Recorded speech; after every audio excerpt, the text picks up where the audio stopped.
দেখতে পাচ্ছ পরপর সব সেট আপ লাটানো আছে। এইদিকে আছে বি মিউজিক, রোলান্ড মিউজিক আর বর্মন মিউজিক। অপর দিকে আছে পাওয়ার মিউজিক আর এমটি মিউজিক।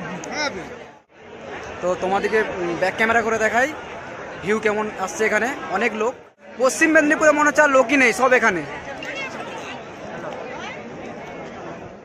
ভেবেছিলাম কম্পিটিশন হবে, বাট এতটা ভয়ঙ্কর হবে ভাবিনি। এখানে তো দেখছি দাঁড়ানোর জায়গা নেই, ঠেলে বেরোনো যাচ্ছে না, লোকের কোনো শেষ নেই।